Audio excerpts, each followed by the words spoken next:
Et c'est l'arithmétique qui veut cela. Permettez-moi de minorer de 200 âmes le nombre d'habitants des Bréviaires, ils sont 1200, laissez-moi les arrondir à 1000 par défaut, et d'arrondir par excès la communauté de communes des étangs à 40 000. Le rapport, il est de 1 à 40. Eh bien, vous savez quel est le rapport de 20 000 à 800 000, il est de 40 aussi. Autrement dit, les observations que nous ont remontées ce soir, les habitants des Bréviaires pourraient avoir les mêmes craintes. Je n'ai pas parlé de fantasmes, hein, de craintes. Donc je ne caricature rien. Et si nous adoptons ce type de position, aucune équation intercommunale n'est possible en France. Parce que les ratios sont les mêmes.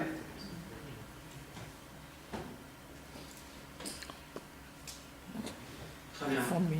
Est-il, je répondrai ensuite, y a-t-il d'autres questions sur le même sujet? Je sais pas. Moi, je ne veux pas poser de questions, je vais faire une déclaration. Je trouve que les questions ont des réponses parfois difficiles et suivant des raisonnements compliqués sur le plan technique. Ouais, je voudrais quand même dire une chose.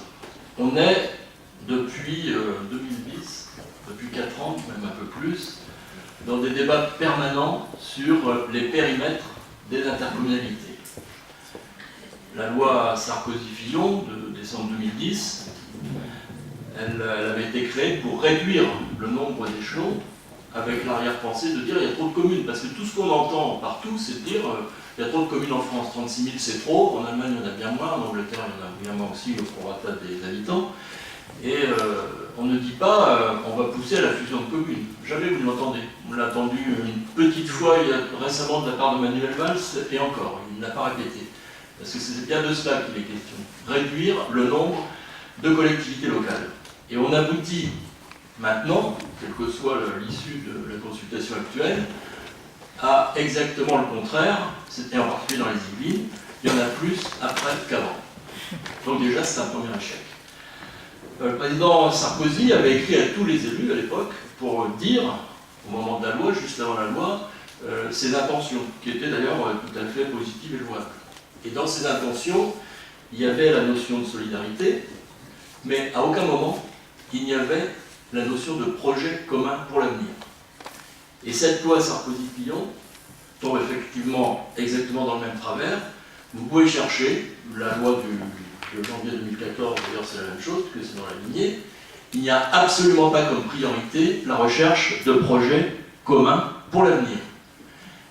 Ce qui se passe, c'est des conciliabules de couloir, ce que je dénonce depuis pas mal de temps, publiquement, politiciens, chacun regarde l'influence qu'il pourra avoir et qui peut, au jour d'aujourd'hui, s'allier, sans réfléchir à l'avenir de la population qu'il représente. Enfin, peut-être pas tous, mais c'est la sensation qu'on a au travers des débats de ces commissions de concertation départementale jusque l'année dernière et maintenant régionale. Donc chacun se positionne, mais aucun ne parle de projet d'avenir en commun. C'est exactement le cas ici. Les présidents de la CASFI, l'ancien et le nouveau, en tout cas l'ancien, puisqu'il ne se représentait pas, il n'était pas en position d'être représenté, bref, il aurait pu prendre un peu de hauteur et poser le débat de l'intérêt que Maurepas pouvait avoir à rejoindre la CASFI, en particulier en matière de transport et de développement économique. À aucun moment, ces questions n'ont été évoquées, en particulier les transports. À aucun moment, ce n'est évoqué aujourd'hui par l'actuelle présidence. Donc je trouve ça profondément consternant, et d'ailleurs, s'il y a un intérêt dans votre consultation, c'est de constater que la problématique transport est la première des problématiques évoquées, quel que soit d'ailleurs l'environnement de questionnement ou autre, c'est la première problématique, alors que les transports, c'est précisément ce qui est déjà organisé en Ile-de-France sur le plan régional. C'est déjà organisé et ça pose problème, et on demande que les choses s'améliorent. On a avancé l'argument plus c'est gros, moins c'est cher. Pierre Le Grenelle l'a dit, c'est complètement faux. Pas besoin d'être grand clair. Le ministre en charge des collectivités locales s'était bien avancé là-dessus il y a quelques mois, il y a 6 mois, quand il a pris ses fonctions. Il en a rabattu ces jours-ci, c'est complètement faux. C'est vraiment de la poudre aux yeux et c'est un mensonge absolu. Plus c'est gros, plus c'est cher par habitant. Pourquoi? Parce que quand vous avez des services qui fonctionnent, soit on les rapatrie au même lieu, ça coûte, Ça coûte dans tous les cas de figure.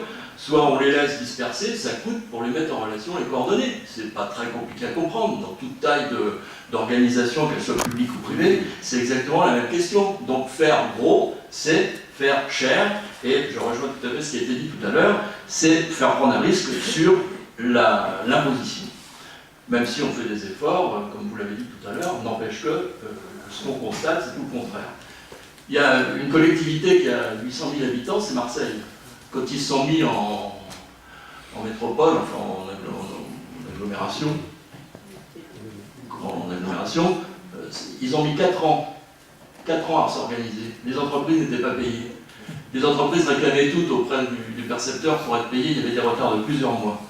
On me dirait c'est peut-être Marseille, mais c'était aussi 800 000 habitants. Pour en revenir à la proposition, donc je regrette profondément cette loi, sa proposition et surtout la manière dont elle est appliquée, puisqu'il n'y a pas la notion de projet, il n'y a que des conciliabules de couloir qui aboutissent à des aberrations et qui n'est pas dans l'intérêt des habitants. Revenons à la proposition du préfet. Je vais quand même dire, en dehors de la situation de Maurepas et de Coignères, qu'elle a quand même un avantage. C'est qu'elle découvre une certaine logique qui n'est pas dans la loi, mais qui est une logique d'aménagement et de projet futur. C'est bien dommage que les collectivités locales les plus concernées, c'est-à-dire le comité d'agglomération de Saint-Quentin et de Saclay, voire de Versailles, ne soient pas réunis un peu plus tôt d'une manière assez publique, avec de l'information autour de cela, pour parler de ces grands projets. Donc il cite l'opération d'intérêt national du plateau de Saclay. Maurepas n'en fait pas partie, puisqu'on a refusé d'en faire partie. Donc je vous demanderai, si vous acceptez, que ça soit mis aussi dans les considérants. On n'en fait pas partie, alors que c'est un des arguments du préfet. Le Grand Paris Express, c'est effectivement un projet structurant pour les 20 ou 30 ans qui viennent. Le seul problème pour des communes comme les nôtres, c'est qu'on n'a jamais évoqué la liaison qu'on pouvait faire avec ce Grand Paris Express. Comment y allons-nous? Comment allons-nous prendre le Grand Paris Express? Eh bien, il n'y a rien. Il n'y a aucune réflexion aujourd'hui, ce qui est là aussi profondément lamentable. Et puis, alors, il y a un élément nouveau dans la position du préfet, c'est qu'il parle, pour reprendre ces termes, de l'opportunité de la nouvelle compétence GEMAPI, c'est-à-dire gestion des eaux, des milieux aquatiques et prévention des inondations, ce qui est très bien d'ailleurs au sens général. Pour revenir à Maurepas, le problème c'est qu'on n'est pas dans le même bassin versant, puisque nos eaux vont de l'autre côté. Donc on n'est certainement pas concerné, en tout cas au premier chef, par ce genre de politique qui est tout à fait intéressante, moi je suis pour, sauf qu'on n'est pas concerné, puisqu'on est dans une autre région géographique. Et ces considérations, ce ne sont pas des considérations d'ordre politique, ce sont des considérations d'ordre géographique. C'est-à-dire que quand on regarde les arguments du préfet, nous, à Maurepas, nous ne nous y retrouvons pas parce que nous ne sommes pas concernés. Donc je trouve que là aussi, je ne sais pas combien de cerveaux brillants ont travaillé sur ce dossier, mais enfin, le résultat, c'est quand même assez consternant. Je reviendrai donc à la position maintenant. L'intérêt pour Maurepas de rejoindre ce mastodonte, ce gros machin de 800 000 habitants, pour moi, complètement n'existe pas, mais c'est plutôt un contre-intérêt si on l'y met de force. J'ajouterais que si l'État se met à réunir des agglomérations ou des intercommunautés existantes, ça peut se faire. Là, ce n'est pas du tout le cas. Sans le dire, il casse une intercommunalité qui a été créée au 1er janvier, qui a été composé par le suffrage universel au mois de mars, en disant, enfin il ne dit pas d'ailleurs, il s'en moque, en disant vous avez voté pour l'un, mais en fait c'est ailleurs, sans souci des règles de représentation, etc., ce qui va poser problème, et ce qui inévitablement créera un contentieux. Alors sur la deuxième partie de votre proposition, pour l'avenir, moi je souhaite d'abord qu'elle soit dissociée de la première, parce que je ne suis pas forcément sur le même vote, nous ne sommes pas forcément sur le même vote pour l'un pour l'autre. Oui, mais je souhaiterais qu'il y ait 2 votes. D'accord.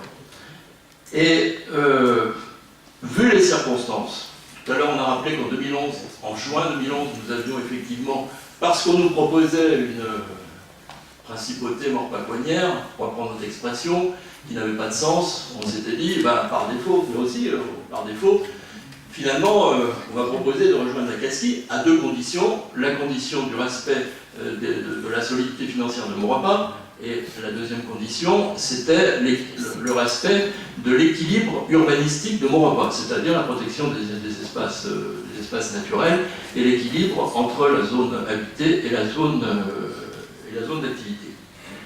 Ce qui n'était pas acquis d'avance, d'ailleurs, si on nous y avait invité en disant on est d'accord là-dessus. C'était pas sûr que ça puisse... Moi, j'ai toujours été réticent, mais on a été encore plus réticent quand on a découvert, fin 2011, le rapport sur la situation financière de la CASCI, qui était au bord du gouffre, au bord de la faillite, qui a nécessité d'abord des augmentations d'impôts limitées, mais surtout des restrictions dans toutes les communes, auprès des associations. Ça a été voté, je n'invente rien. Et ça, on ne le savait pas en juin 2011. On l'a appris à la fin de l'année. Et dans les processus financiers de la CASCI, je ne parle que de ce que je sais, il y a la notion de solidarité financière, dans laquelle la dette intervient, et il est clair par des processus techniques, technocratiques, compliqués, mais qui existent quand même, que si nous y allons, sur le plan financier, nous serons très vite, à terme, perdants au travers des retours, des dotations de compensation de retour, qui sont de droit, mais qui peuvent être ajustés une fois qu'on y est, et quand on est minoritaire, quelles que soient les tendances politiques, on est minoritaire sur ces questions-là aussi et particulièrement. Donc la deuxième partie de votre proposition, qui sans le dire suggère quand même un petit peu, puisqu'on fait référence au passé, qu'on se rapproche de la CASCI, moi je suis contre. Je suis contre pour les raisons que je viens de dire. Je suis contre aussi parce qu'il n'y a aucune discussion avec la CASCI sur des projets d'avenir qui nous intéresseraient. Je suis contre aussi parce qu'on fait allusion au passé. Faire allusion au passé, c'est 25 ans de contentieux. Moi, je n'en veux pas pour l'avenir de mon repas. Or, tel que c'est parti, on est reparti avec un risque de contentieux énorme si les choses se faisaient d'une manière un peu autoritaire, en intégrant mon repas sans regarder les choses de près.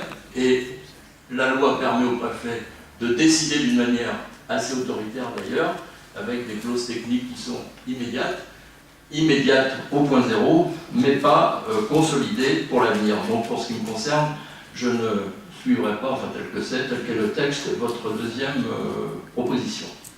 Voilà ce que je voulais dire. Enfin quand je dis c'est un jeu collectif.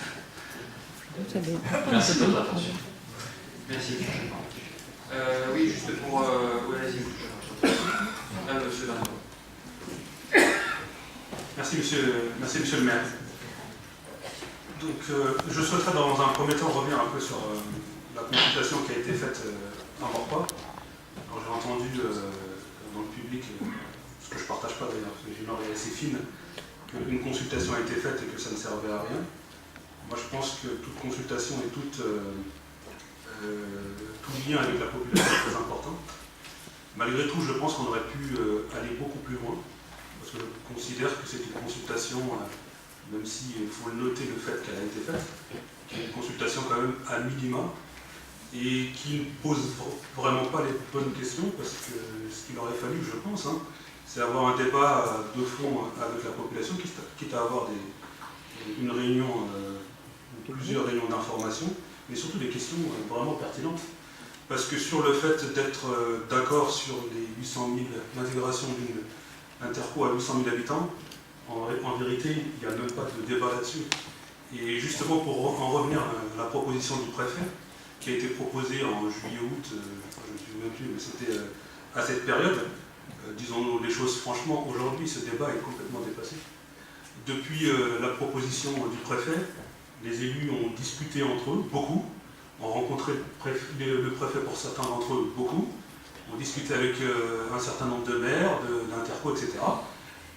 Et cette question a été assez vite réglée. D'ailleurs, si elle ne l'avait pas été, vous auriez vu en août ou en septembre un certain nombre d'élus monter au front en disant c'est inacceptable, jamais nous n'accepterons de rentrer sur une interco qui n'a aucun sens à 800 000 habitants. La vérité, c'est que cette question est dépassée. Et il y a unanimité d'un certain nombre, enfin unanimité des élus pour rejeter cette proposition. Donc aujourd'hui, il n'y a pas de voilà, pas photo, hein. On va tous être défavorables à cette proposition du préfet de région. D'ailleurs, il en est conscient, vous le savez, je le sais, on le sait tous. Hein. Donc il proposera autre chose. Donc aujourd'hui, il y a quand même, moi, deux éléments qui me semblent vraiment marquants sur la proposition du préfet de région. La première, c'est une question de méthode. C'est qu'on commence toujours par réfléchir au périmètre avant de réfléchir au projet. Alors que le bon sens voudrait qu'on réfléchisse tout d'abord à des projets entre communes qu'on pourrait avoir en commun, des projets qu'on pourrait avoir en commun, une visibilité sur l'avenir, quelque chose qui nous rassemble et qu'on peut porter tous ensemble. C'est ça, je pense, hein, le premier effet le premier élément important et moteur d'un travail en intercom. Mais malheureusement, on prend le problème à l'envers. Donc on nous propose un périmètre sans qu'on ait à discuter sur les projets, donc ça pose problème. Et deuxièmement, il y a un certain nombre de clarifications qui manquent vraiment. Et peu de personnes sont à même d'y répondre. La première d'entre elles, c'est la problématique de la démocratie. Effectivement, comme l'a rappelé tout à l'heure Michel Chapa, une élection a été faite en mars dernier avec un fléchage des conseillers communautaires. Aujourd'hui, on nous demande de basculer sur une autre interco. La question qui est posée, que deviennent les conseillers communautaires, comme moi par exemple, d'opposition, et les autres dans les autres communes, que deviennent-ils? Est-ce qu'ils restent tous englobés en tant que conseillers communautaires, ou est-ce qu'il y a une partie qui s'en vont? Il y a un vide là, on ne sait pas trop. Donc c'est assez compliqué. Et ça, c'est des questions qui sont assez importantes et qui touchent à la démocratie, sur lesquelles le préfet n'apporte aucune clarification. Ensuite, vous l'avez dit d'ailleurs, sur les compétences, il y a aussi là un manque de clarification assez criant. Donc vraiment, ce projet, ces deux éléments que je viens de citer ont été tellement importants que d'emblée, la proposition a fait pchit, pour reprendre une expression bien connue. Donc aujourd'hui, la question qui est posée, qui est importante selon moi, c'est l'avenir. Qu'est-ce qu'on fait? Et sachant que c'est pas évident. C'est pas évident parce qu'aujourd'hui on est en communauté de communes, c'est vrai. Mais dans le passé, d'ailleurs ici, la majorité précédente, pas que la majorité, les élus plutôt, municipaux des années précédentes ont voté à la majorité l'intégration à 50 ans en Yvelines. Michel, je crois qu'il l'a dit d'ailleurs, il l'a fait. Le premier adjoint chargé de l'Interco l'avait fait aussi. Donc, et aujourd'hui, nous sommes dans une autre situation où nous sommes dans une communauté de communes. Et moi, selon moi, l'avenir maintenant se pose dans ces termes. Et je l'avais dit d'ailleurs à plusieurs fois, moi j'étais dans le respect de la démocratie, respect des choix qui nous étaient imposés et travailler sur la CCE. Mais aujourd'hui, il y a plusieurs problématiques qui se posent. L'intégration, déjà, je ne crois pas, et je l'ai déjà dit d'ailleurs, c'était toujours ma crainte, que la CCE toute seule puisse vivre un temps assez long, seule, à côté de deux grosses interco. J'avais déjà posé cette question. Est-ce qu'on peut répondre oui avec certitude? J'en suis pas sûr. Et ça, c'est quand même quelque chose d'assez important. Ça veut dire quoi? Ça veut dire que, et c'est des questions que je repose là, mais que j'avais déjà posées dans le passé, ça veut dire qu'à un moment ou à un autre, certainement, cette communauté de communes, elle va être englobée soit sur le bassin de 50 ans d'Yvelines, soit sur le bassin de Rambouillet. Ce qui est peu probable, mais pourquoi pas. Et aujourd'hui, on le voit avec les discussions des élus, dont le maire des Essarts, qui a toujours été un farouche opposant de la CCE, qui commence à prendre, je dirais, ses distances par rapport à la CCE. Et ce que je dis là, on le sait tous. Donc du coup, je dirais la pérennité de la CCE en elle-même, que je craignais, même si j'ai toujours dit que je souhaitais y travailler, me pose encore plus de questions. Donc aujourd'hui, moi je crois que l'avenir, c'est de reprendre le projet tel que je le conçois, hein, d'un Maurepas, parce qu'il faut faire être sur la question, êtes-vous favorable au schéma du préfet de région? Non, nous ne sommes pas favorables. Par contre, à l'avenir, qu'est-ce qui serait plus opportun, au vu de ce que je viens de dire? Il me semble que Maurepas puisse rejoindre un bassin de vie qui est le sien, donc 50 ans d'Yvelines, mais avec un projet qui soit cohérent et fort et porteur pour cette ville.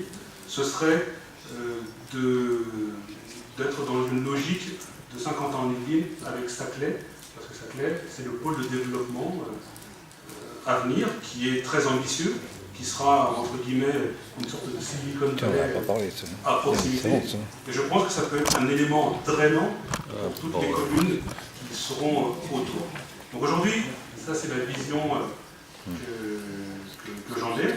D'ailleurs, c'est une vision qui est aussi portée par des élus à 50 ans en ville, qui ont ma sensibilité politique, d'autres ne l'ont pas, mais la majorité ont ma sensibilité politique. Et je pense que c'est un choix raisonnable. Merci. D'accord. Ça, c'est votre bout. Merci, M. Vannin. Juste pour répondre à M. Hay, et vous avez posé là, des questions, je crois que Michel Chapa l'a répété ensuite, des questions qui sont techniques et compliquées.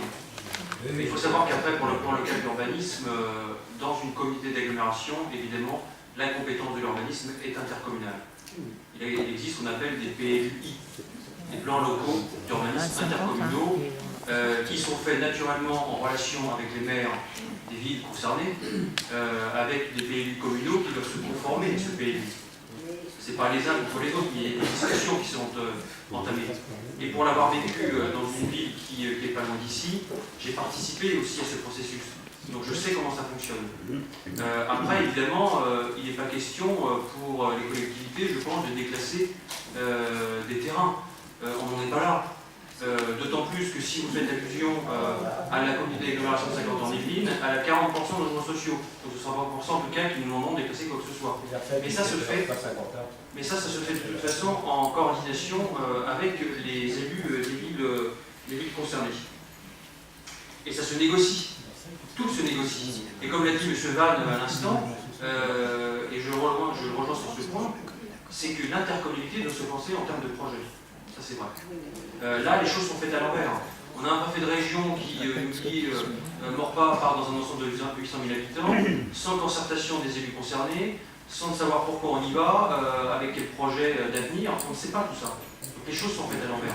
Donc ça, il faut qu'on en discute en effet. Et puis, évidemment, on est ici pour discuter de l'avenir, pas du passé. Alors, là aussi, j'avais entendu dire également que lors des élections municipales, on a également voté pour les conseillers communautaires. C'était les représentants au sein de cette interco. Les Montpasiens ne se sont pas prononcés pour l'interco qu'on connaît. Ils se sont prononcés pour élire des représentants au sein de ces intercos. Et le Code général des collectivités territoriales est clair sur ce sujet. Évidemment, quand il y a un bouleversement au niveau d'une intercommunalité, logiquement, si je ne me trompe pas, parce que je n'ai pas l'article sous les yeux, les représentants qui vont siéger au sein des nouvelles intercos seront désignés au sein des conseils municipaux. Donc après, on peut avoir le débat qu'on veut sur la démocratie, sur le fait qu'évidemment il y a une légitimité du suffrage universel qui a été... on pourra vous retrouver l'article si vous le souhaitez. En tout cas, il y a une rediscussion au sein des conseils en fonction également de la minorité et de la majorité, des élus qui vont y siéger. Ah oui, sinon, ça va, comme vous l'avez dit, ça va être des contentieux, ça va être un précédent. Mais le Code général le prévoit. Voilà. On pourra vous apporter l'article. Non, toujours pas. L'article n'a pas été modifié. On vérifiera, M. Chapard. Mais, excusez-moi là-dessus quand même. Un conseil municipal ne peut pas désigner autre chose que ce que les citoyens ont désigné. Moi, je suis désolé. Quels que soient les textes, les textes sont imparfaits, tout le monde le dit, et en particulier cette loi de 2014 est imparfaite sur ce point en particulier. C'est pour ça que quand ils réunissent, s'ils préfèrent réunir des intercommunalités qui existent, ils les fusionnent ou les relient, enfin sous une forme ou sous une autre, il prend les conseils tels qu'ils sont, il n'y a pas de souci. Quand il en casse une pour rattacher à l'autre, comme les comptes par commune selon les habitants sont exactement les mêmes, ça pose un problème de droit qui engendrera un contentieux. Mais surtout pour les conseils communautaires d'opposition. Non mais la désignation se fait au sein des élus qui sont déjà désignés et représentés au sein de ces intercours. Donc c'est ce que dit le Code général des collectivités territoriales, on pourra retrouver l'article. Monsieur Le Garinel. C'est bien qu'il y a du micro, sinon je peux parler fort, mais je crois qu'il faut parler dans le micro quand même. Je ne suis pas spécialement alarmiste de nature, mais si tout à l'heure j'ai dit qu'un certain nombre de gens avaient un avenir qui serait plutôt d'être maire d'arrondissement, c'est bien parce que la question du PLU, elle contenait sa réponse, et vous l'avez rappelé. Alors que l'on dise, on peut toujours négocier, oui, on peut toujours parler. Et quand on n'a pas le pouvoir décisionnaire, on peut parler, et on peut parler très longtemps. Ce qui, moi, me gêne dans cette affaire, c'est que si vous reprenez les documents du SDRIF, ils n'ont pas dû beaucoup changer sur le fond. Regardez la densification telle qu'elle a été proposée à une échelle de 20-30 ans à venir. Et vous verrez que paradoxalement, la seule chose qui peut un peu préserver Mortain, c'est en fait le manque de terrain disponible. Mais ne vous faites pas d'illusions. À l'instant même où le PLU change de main décisionnaire, le moindre morceau de terrain disponible devient un enjeu. D'autres paieront avant nous parce qu'ils ont la chance d'avoir encore du foncier, ce que Mortain a infiniment moins. Mais il ne faut pas se tromper. Nous serons concernés comme les autres, et le pouvoir de discuter ne sera jamais le pouvoir de décider. Je ne suis pas d'accord avec vous sur certains points, notamment sur leur Je crains qu'on ait à en redébattre. on peut en débattre, on va en débattre dans les semaines qui vont venir parce que ça va changer aussi sur ce sujet important. Je crois que Sylvestre, tu souhaitais dire quelque chose sur les finances. Oui, je voudrais un peu rebondir là, sur la dette de l'interco française la plus élevée. Donc on en a parlé un petit peu tout à l'heure. Des 400 millions de la CASKI. Il y a eu une agence de notation donc, qui a sorti un rapport en juillet de cette année sur cette interco, donc le 10 juillet 2014, Standard & Poor's, donc, qui est assez connu en fait sur la place publique.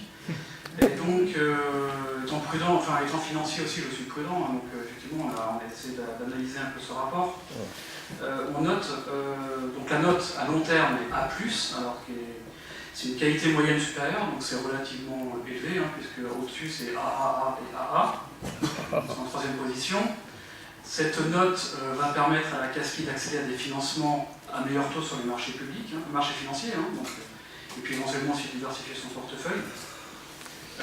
Les agences, l'agence, parce qu'il y a eu deux agences en fait, il y a eu Standard & Poor's et Fitch, donc ils indiquent également que seul l'endettement important de la CASKI empêche l'attribution d'une note supérieure, donc normalement s'il n'y avait pas eu effectivement cette dette qui est un peu un boulet, la note aurait été supérieure. Ils ajoutent aussi que cette dette est liée à son statut de ville nouvelle et que de nombreux investissements du passé contribuent aujourd'hui aussi à son attractivité économique d'aujourd'hui, forcément. Donc c'est quand même le deuxième pôle financier de l'Île-de-France, après la Défense. Donc ça c'est quand même un pôle financier qui n'est pas du tout de la même nature que la CCE. Standard & Poor's analyse aussi qu'elle considère que la CASKI bénéficie d'un pilotage budgétaire de qualité, donc ça c'était en juillet 2014, d'objectifs budgétaires et d'endettement clairs, d'une prospective financière détaillée et réaliste, et d'une gestion de la dette prudente et optimisée. Et elle dispose également de ratios de couverture de la dette assez satisfaisants et d'un accès aux liquidités sur le marché assez diversifié. Donc, ensuite, au niveau du taux d'épargne, parce qu'il ne faut pas regarder que la dette de 400 millions, effectivement, qui est remboursable dans un scénario médian autour de 11 ans, sur 11 ans. On ne note aucun emprunt toxique sur l'ensemble de leurs emprunts. Un taux moyen de 2,4%, donc moyenné entre des encours fixes ou variables. Et puis, donc 2,4% relativement faible, puisqu'il faut savoir que les communautés d'agglo de plus de 100 000 habitants en général ont une moyenne de taux de 3,1%, donc largement en dessous. À Maurepas, nous sommes à 2,8%. Donc voilà, et puis après, on peut noter aussi, donc là c'est un point à mon avis important, c'est qu'on remarque quand même une baisse des dépenses d'investissement sur la période entre 2007 et